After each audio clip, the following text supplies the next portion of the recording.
Isang maulan pero mapagpalang umaga po sa ating lahat. Happy Lord's Day. Muli, samahan po ninyo ako na buksan ang ating mga Biblia at basahin ang part sa book ni Lucas sa Kapitulo 11, versikulo 5 ng 8. Luke 11 verse 5 to 8. At muli ito'y babasahin ko sa Akta, ang Biblia 2001 translation. Sinabi niya sa kanila, sino sa inyo mayroong kaibigan at kayo ay pumunta sa kanya ng ating kaibigan at sabi sa kanya, kaibigan, pahiramin mo ako ng 3 tinapay. Sapagkat dumating isa kong kaibigan mula sa isang paglalakbay at wala akong maihain sa kanya. At siyang nasa loob ay sasagot, huwag mo akong magalahin. Nakasara na ang pinto, nasa higaan na kami ng aking mga anak. Hindi ako makakabangon upang mabigyan ka ng anuman. Sinasabi ko sa inyo, bagaman hindi siya bumangon at magbigay sa kanya ng anuman dahil siya ay kanyang kaibigan. Ngunit dahil sa kanyang pamimilit siya ay babangon at ibibigay ng anumang kailangan niya. Maraming Diyos, dakila, kapangyarihan. Hindi, kami po ay malapit sa inyo ngayon sa mga oras ito. Nanalangin na wala kami yung lubayan sa mensahe na ibibigay po ng inyong lingkod at mensahe mapapakinggan ng motivasyon nito at ng recordings na may record. Nawa ay patubayan ko po ang inyong lingkod at mabigay ito ng faithfully ayon po sa inyong susulat na sa inyong mga sinabi. At nawa ay gabayan niyo rin po ang mga makapakinig ng inyong Banal na Espiritu. At nawa ay bawat isa ay may mapulit po na aral at magamit po sa aming buhay habang kami po ay nakikibaka sa mundong ito. Salamat po sa banal na pangalan ng aming Panginoon sa Kristo. Amen. Mga kapatid, pagka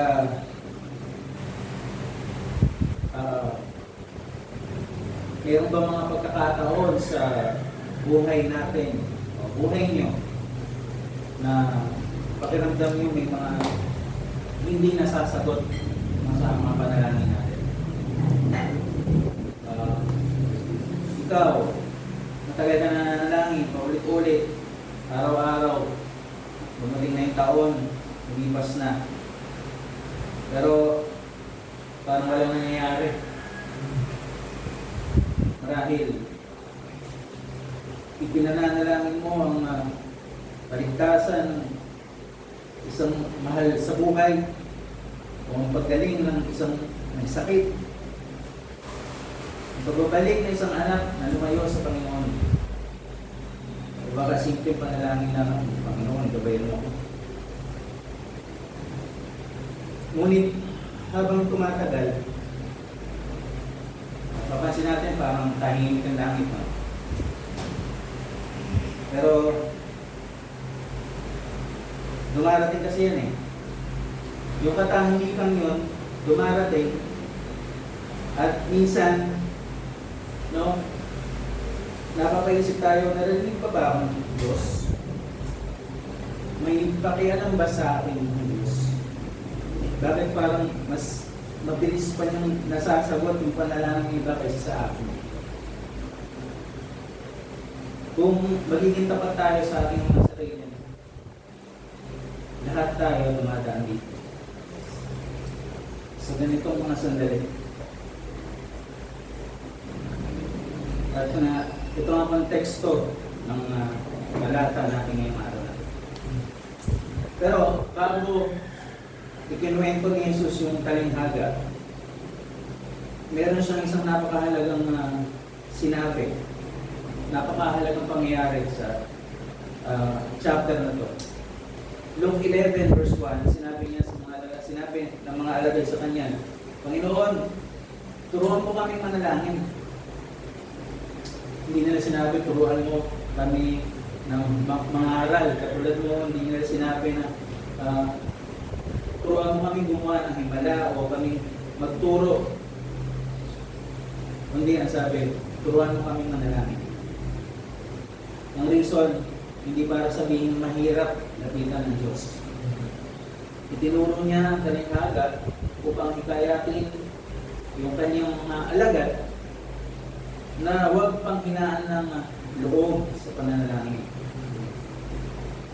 Isa sa pinakamahirap gawin bilang isang Kristiyano ay yung patuloy na manalangin kapag parang kahit wala kang nakikitang sagot.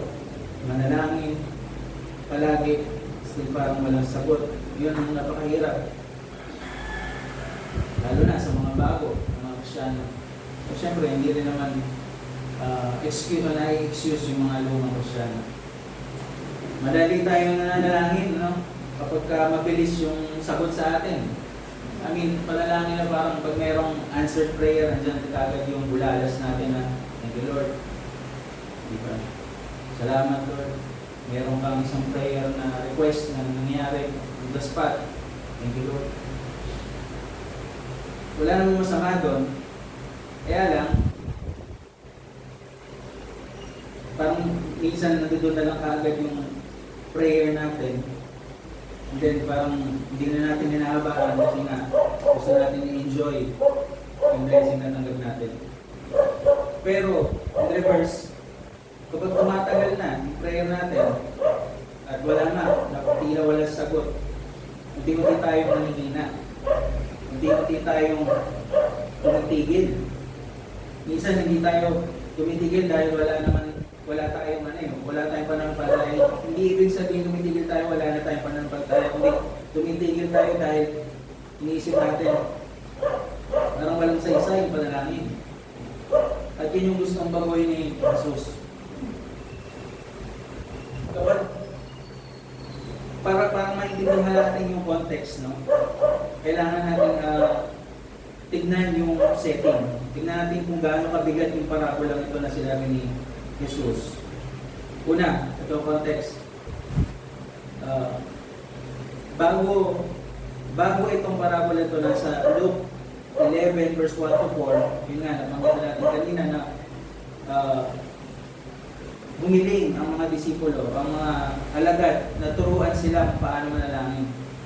Tulad ng ginawa raw ni Juan sa kanyang mga disipulo. At yun nga, binigay ni Jesus yung modelong panalangin, Lord's Prayer. At pagkatapos nga nun, agad niyang sinundan ito ng parabola. At bakit? Kasi hindi sapat na malaman lang natin yung tamang salita sa panalangin. Kailangan din natin malaman kung sino yung kausap natin. Dalawa, sa kultura ng mga Hudyo noon, itong context, noong unang siglo, napakahalaga ng hospitality. Sa isang maliit na baryo sa Palestina, ang pagtanggap ng panauhin ay sa kahit na anong oras, anytime of the day, ay hindi lamang kagandahang loob o papakita ng kagandahang loob, kundi obligasyon din ng bawat isa sa buong community actually. Halos parang naging sagrado na tungkulin ng bawat isa. So karaniwan ang naglalakbay yung mga tao noon sa gabi para kasi makaiwas, lalo na pag summer, sa init ng araw, kaya hindi kataka-taka ang pagdating ng bisita sa ating gabi talaga. Kung walang ihahain ng isang host sa kanyang bisita, hindi lang siya yung mapapahiya. Yung buong baryo yung mapapahiya. Community talaga. Ikatlo, yung setting ng bahay. Karamihan sa mga ordinaryong bahay noon, iisa lang yung silid. talagang square lang o parang sa isa lang. Ang buong pamilya, mag-asawa, yung mga anak, minsan kung may hayop silang mga alaga, kasama nila sa loob. Natutulog sila magkakatikit sa isang lugar. Kapag sinasabing nakasara na ang pinto, ibig sabihin mayroon na seryosong proseso na pagsasara. At meron ding seryosong proseso na hindi basta-basta kasi mabubuksan. Hindi katulad natin ngayon, meron lang bisaga ng pinto, meron lock, o ilang lock lang, meron yung madaling mabuksan. Kailangan lumipat-lipat ng pwesto, yung tao na sa loob, at sure na maaaring magising yung mga kasama niya sa loob. Magugulo yung buong sambayan. Dahil nga, isang room lang ang tinutulugan nila. At yun nga, sa perspective naman ng again, itong perspective naman nga ng tao na sa loob, makikita natin doon sa talata, makatwiran yung inis ng taong to na nasa loob. Hindi naman siya sinasabing masamang tao, pero dahil nga sa oras ng tinawag siya, ay makatwiran yung feeling na na-istorbo. Ganun mga tao eh. Hindi siya masamang tao, pero dahil lang sa hindi magandang oras na na-istorbo siya, naiinis siya. Ay, sa tingin natin sa kwento. At sa perspective naman nitong taong kumakatok sa labas, dito nga sa Talinghaga, alam naman din niya yung costumbre, yung traditional, yung obligasyon ng bawat isa. At dahil nga mayroong dumating na bisita sa ating gabi at walang maiakain ang may bahay, kaya pumunta siya sa bahay ng kanyang kaibigan. Kapit-bahay lang yun. So, hindi dahil kaya siya kumakatok, hindi dahil para manggulo, meron talaga siyang reason. O dahil nga wala siyang ibang mapupuntahan. Wala siya, at sa kanyang isip, itong kapit-bahay ko meron. So ito ang dahilan kaya napakalakas ng argument ni Jesus kung ang isang ordinaryong tao mayroong legitimate na dahilan para tumanggi ay babangon at magbibigay pa rin. Ayaw kay Kristo, gaano pa kaya ang ating Ama sa langit na walang ganitong hadlang, hindi inaantok, walang pamilya na magigising, walang pinto na kailangan buksan. At kung meron tayong mensahe sa talatang ito, ito yung big idea. Dahil ang Diyos ay isang mabuti at mapagkalingang Ama, tinatawag niya ang kanyang mga anak na lumapit sa Kanya ng may pagtitiyaga, pananampalataya at pagtitiwala kahit tila wala pang agarang sagot sa kanilang mga panalangin. Kaya ngayong umaga, makikita natin na mayroong 3 dakilang katotohanan na lalaman tayo sa mga talatang ito.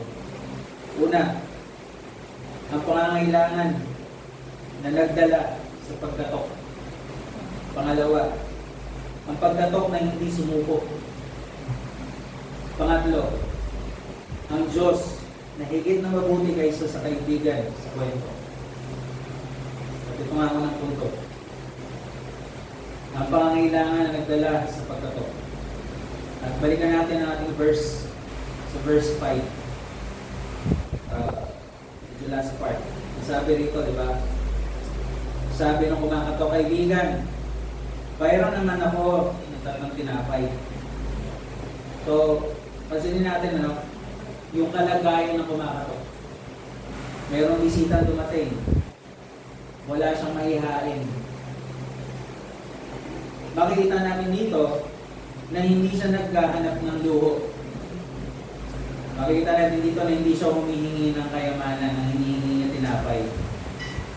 At kahit simple lang yung hinihingi niya, siya mismo, na supposedly dapat bumibigay na sa bisita, hindi niya kayang ibigay yung pangangailangan na yun on his own.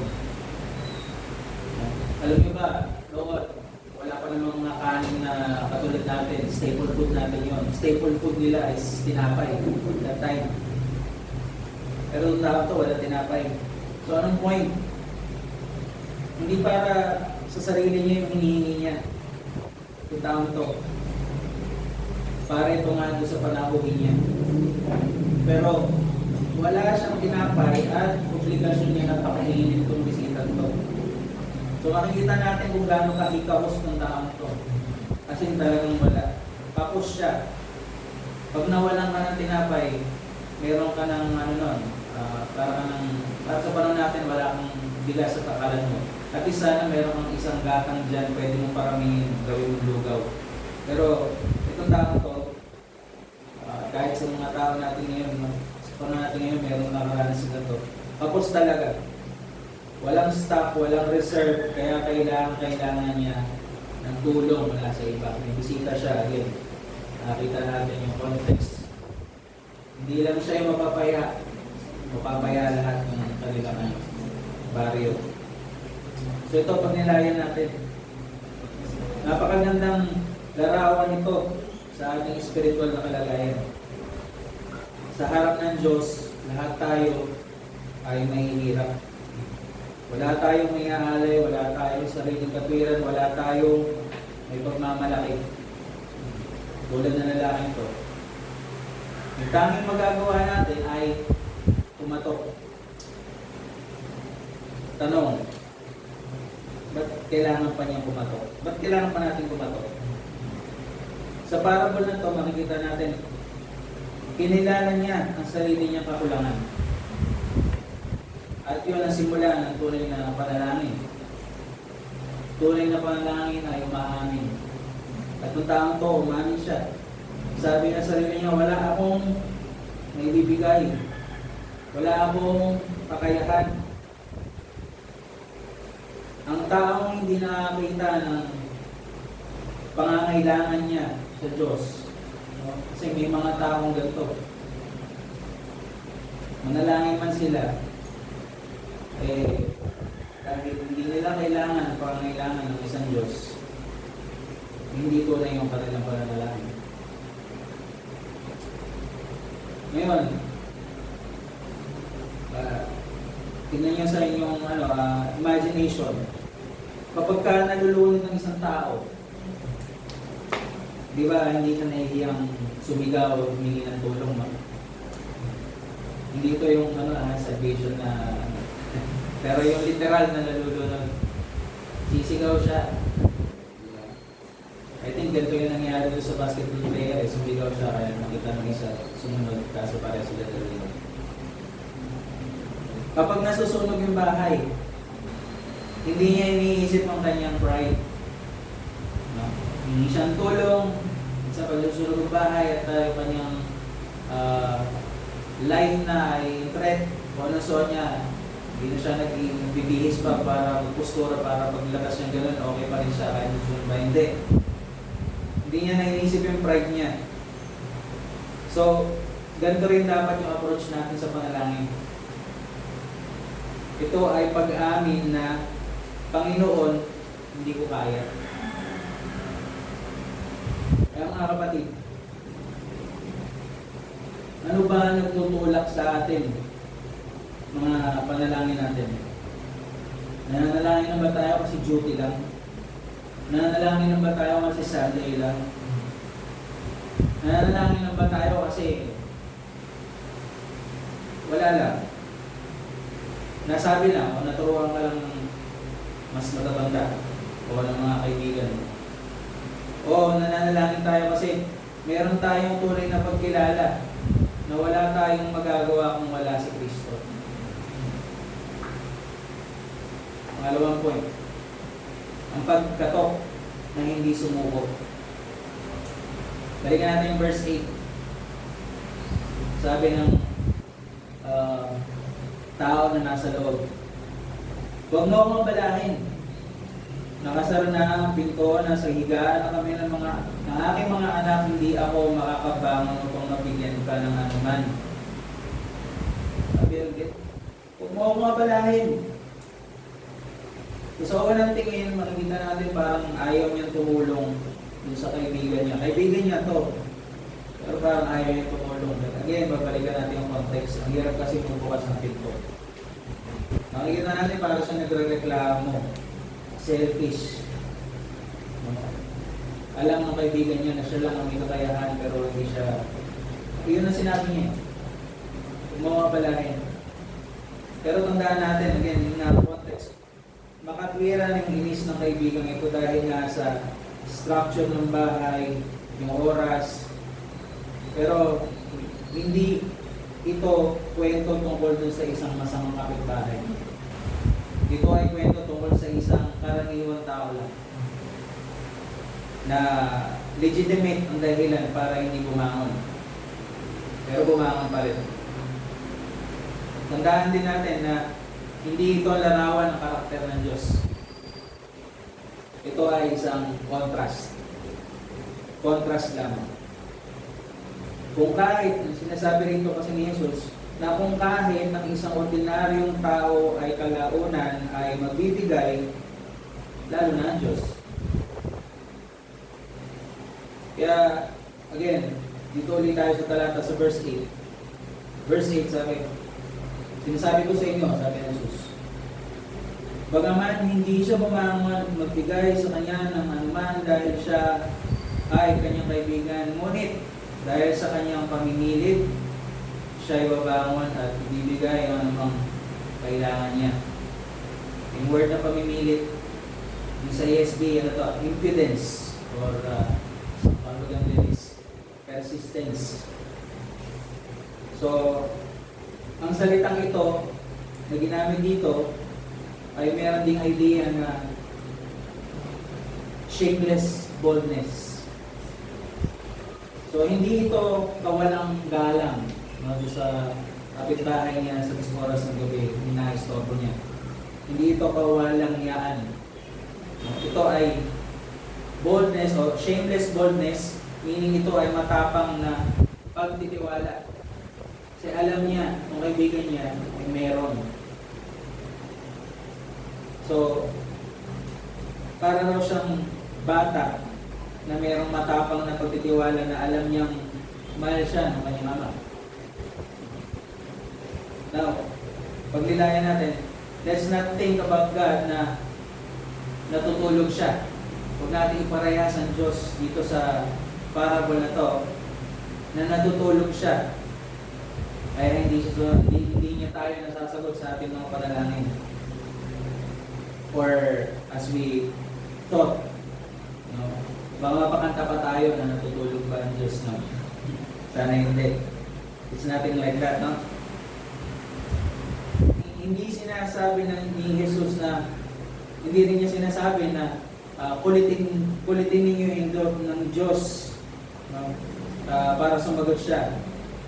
Dahil ayaw na sumagot, kulitin niyo siya. Hindi yun ang sinasabi ni Jesus. Ang sinasabi niya, patuloy kang lumapit. Hindi dahil kailangan mong baguhin ang isip ng Diyos. Hindi mo mababago sa pakungulit mo ang isip ng Diyos. Hindi yun ang sinasabi niya, pero ang sabi niya, lumapit ka lang, lumapit ka.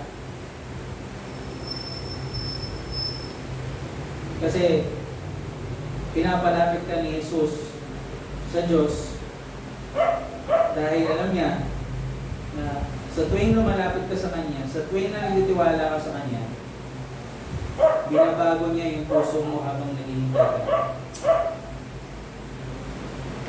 Tingnan niyo itong gawain ng magsasaka.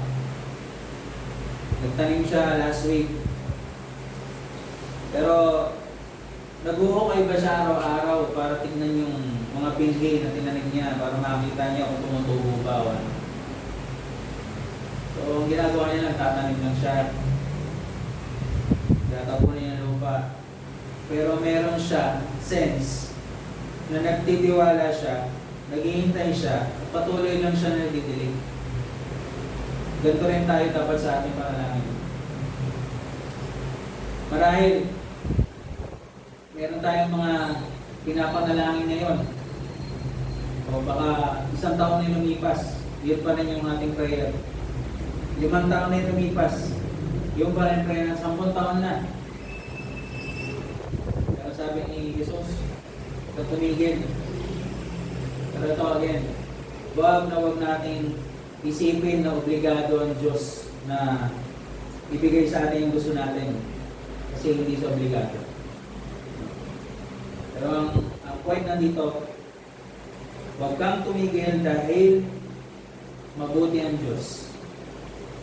Mabuti ang Diyos kahit iba yung timing niya sa inaasahan natin. Mabuti ang Diyos. Ito, sa pangatlong punto. Ang Diyos na higit ng mabuti kaysa sa kaibigan sa kwento. Ito yung pinakamahalagang bahagi ng talikhaga natin. Kung magiging mali yung ating pangunawa rito, magkakamali tayo. Kasi mali talaga. Kung mangyayari yan, may isip natin parang irritable ang Diyos. Nai-irritable ang Diyos. Baka i-equate natin yung taong yun sa Diyos na pinaglilingkuran natin. Pero hindi yun yung tinuturo ni Jesus eh. Ang klase ng pagtuturo ni Jesus dito ay tinatawag na lesser to greater argument. O sa biblical traditional argument na kung tawagin ay Kal Vachomer, na sinasabi kung ang isang tao ay may limitadong pag-ibig, tumutulong pa rin, again, greater, lesser to greater, gaano pa kaya ang Diyos? So ang Diyos ay higit na mabuti kaysa sa kaibigan na nasa kwento kasi hindi siya natutulog. Ang kaibigan dito sa kwento, tutulog siya. Tulog siya. Sa oras ng gabi, syempre. Tulog na siya. Pagod sa work, tulog. Pero never natin dapat equate ang taong ito sa Diyos kasi ang Diyos hindi natutulog. Sabi sa Psalm 121 verse 4, siyang nag-iingat ng Israel ay hindi idlip ni matutulog na. Ang Diyos ay higit na mabuti kaysa sa kaibigan sa kwento kasi hindi mo siya nai-istorbo. Hindi siya nai-istorbo. Yung tao din sa kwento, na-istorbo siya. Kasi nga, pagod, yan, tulog. Pero again, huwag natin i-equate ang Diyos natin pinaglilingkuran. Siya ay hindi napapagod. So, hindi siya, never siya nagsabi, ito mo na mag-pray ngayon, mag-isip pa ako. Hindi siya nagsasabi, bukas ka na lang bukas ko na lang entertain yung prayer. No, hindi siya gano'n. Ang Diyos ay higit na mabuti kaysa sa kaibigan sa kwento kasi hindi siya napipilitang magbigay. Nagbibigay siya ayon sa kanyang kalooban. Yung kaibigan dito tumulong dahil sa pagpupursige ng kaibigan nasa labas, nasa labas ng pinto. Dahil siyempre tumulong din siya kasi alam niya yung kostumbre, dahil sa obligasyon din niya, kailangan niyang tulungan to. Again, kasi nga, kung mapapahiya yung kaibigan niya nasa labas, sa atin ngayon, wala tayong pakialam eh. Wala ka eh. Pero dahil yung kostumbre is, pag napahiya siya, pahiya ako, pahiya lahat. So, obligasyon niya talagang tumulong. At syempre dahil sa tradisyon, at dahil nga sa mga kahihiyan na yan, tutulong siya doon sa kaibigang humihingi. Pero, yun yung tao. Ang ating Diyos sa pinaglilingkuran, nagbibigay dahil again siya ay mabuti. Dahil siya ay merciful. Gracious. At ngayon, paano tayo makakalapit sa ating Diyos ng merong kumpiyansa, ng merong confidence? Makakalapit ba tayo dahil karapat-dapat tayo? Hindi. Kasi meron ng isa na nagbukas ng daan, kaya tayo makakalapit. Kasi yun, si Kristo. Sa kanyang kamatayan, napunit yung tabing ng templo. Kaya ngayon, meron na tayong malayang paglapit sa trono ng biyaya. At yan, makikita natin yan sa Hebrews 4.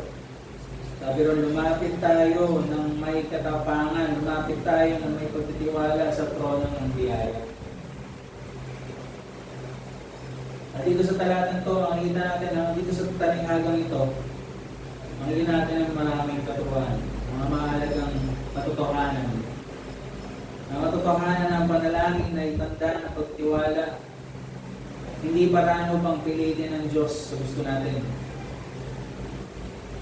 Makikita natin ang katotohanan na ang Diyos ay isang Ama na kusang nagbibigay ng mabubuting kaloob ayon sa kanyang karunungan. Makikita natin ang mahalagang katotohanan na ang pagtitiyaga sa pananalangin ay umuhubog sa ating pananampalataya at pag-asa. At makikita natin ang katotohanan na ang tanging batayan ng ating paglapit sa Diyos ay ang gawa ni Kristo, hindi ang ating sariling kabutihan. Mga kapatid, ang pinakamalalim natin pangangailangan ay hindi yung pangangailangan pisikal natin, hindi tinapay. Ang pinakamalalim nating pangangailangan is kapatawaran. Hindi tayo simpleng mga taong nangangailangan lang ng tulong. Tayo ay mga makasalanang hiwalay sa Diyos. Ngunit, si Kristo ang nagsabi, siya ang tinapay ng buhay. Siya ang bumaba mula sa langit upang tugunan ang ating pinakamalaking pangangailangan. At anong ginawa niya? Sa cross, dinala niya ang ating kasalanan. Sa muling pagkabuhay, binuksan niya ang daan upang tayo ay maging mga anak ng Diyos. Kaya kapag tayo ay lumalapit sa Diyos sa panalangin, hindi tayo lumalapit bilang mga estranghero na basta lang kumakatok sa isang saradong pinto. Lumalapit tayo bilang mga anak sa kanilang ama. Kaya ito ang aking appeal para sa mga kapwa kong nananampalataya. Meron tayong mga panalangin, tila hindi nasasagot. Maaaring ngayon, bless tayo. Pero may mga panalangin tayo hindi nasasagot. Pero huwag natin ipagkakamali na ang katahimikan ng Diyos ay kawalan niya ng pag-ibig. Ang Ama ay laging aktibo. Tanda natin yan. Kahit hindi pa natin yung nakikita. Sa mga nanghihina, huwag mong sukatin yung kabutihan ng Diyos ayon sa bilis ng kanyang sagot. Huwag mong sukatin na nakikita mo yung mga kapatid mo na merong laging answered prayer, ang daming pasasalamat sa prayer meeting. Ang sukatin mo is yung yung ayon sa krus. Sukatin mo ayon sa krus ni Kristo. Doon napatunayan niya minsan at magpakailanman ang kanyang pag-ibig. At sa mga hindi pa nakakilala kay Kristo, ang pinakamahalagang bagay na magagawa mo sa buhay mo ngayon ay ang paglapit kay Kristo. Magsisi ka. Manampalataya sa Kanya. Hindi mamaya, hindi bukas. Gawin mo na ngayon na. Habang may oras pa. Dahil pag wala na, wala ka ng pagkakataon, wala na akong magagawa. Pero ang Diyos may magagawa pa rin sa'yo. Alam mo, kung magtatapos, hindi. Magsisi ka. Lumapit ka kay Kristo na may pagsisisi sa iyong kasalanan. At manampalataya sa Kristo na siyang tanging makapagliligtas sa iyo. Again, mga kapatid, ano ang matagal mo nang ipinapanalangin? I'm sure meron. Huwag mo lang itigil yung pagkatok. Huwag mo itigil ang pananalangin mo. Just make sure na hindi ito kontra sa kanyang kalooban. At higit pa riyan, tanungin mo ang sarili mo.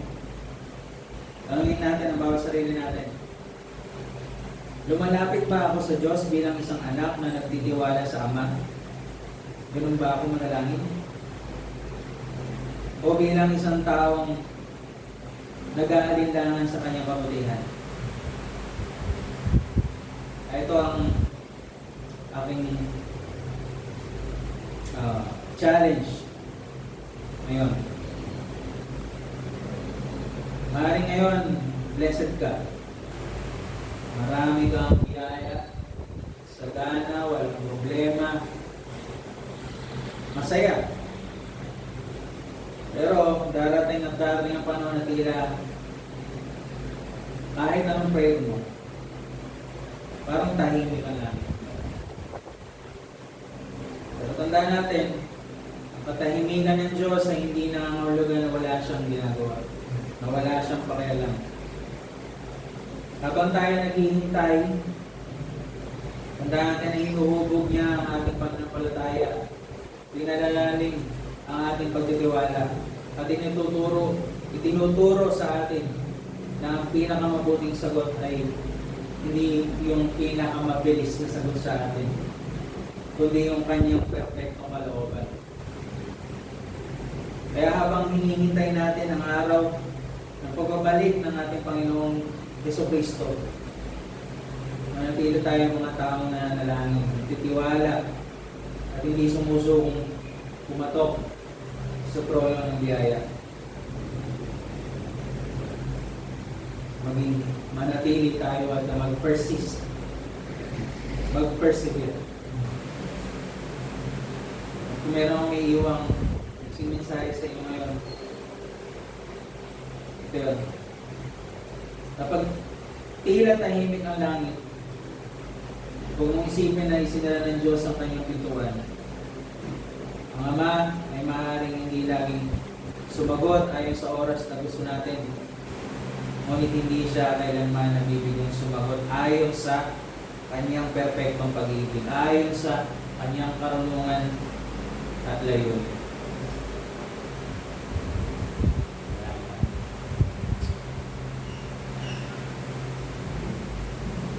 Naming Diyos, ayun, nakilang manalangin, salamat po sa mensaheng ito na inyong pinagkatiwala sa akin na ilahad na ibigay sa mga tinig. Nawa ay bawat isa may napulot na aral, bawat isa ay may natuto na ang aming Diyos na pinagtitingkuran ay hindi bingin. Na aming Diyos na aming pinapagpanalanginan ay laging nakikinig at narinig at nalalaman kung ano yung aming tunay na pangangailangan. At kami nanarito, maaaring iba may problema, maaaring iba wala. Ang kalooban pa rin ninyo ang masusunod palagi. At kung kami man po ay may mga panalangin na tila hindi nasasagot, nawa patuloy niyo po kami bigyan ng pahintulutan at mag-persevere sa aming pananampalataya at maalala namin na kami po ay hinuhubog ninyo. Kami po ay pinapatibay ninyo sa aming pananampalataya. At patuloy po namin kami ay magtiwala sa inyo. Patuloy namin maalala ang ginawa namin Panginoon sa Kristo para sa amin. Siya na aming kaibigan na alam ang aming pangangailangan bago man kami magsalita, bago man kami nanalangin. alam ang tunay na sagot para sa aming dinadayin. Muli, salamat po sa mensaheng ito at salamat po sa inyong pag-ibig, sa inyong mga biyaya, sa inyong awa, sa aming patawad po sa aming mga kasala, sa pangalan ng aming Panginoon Kristo. Amen.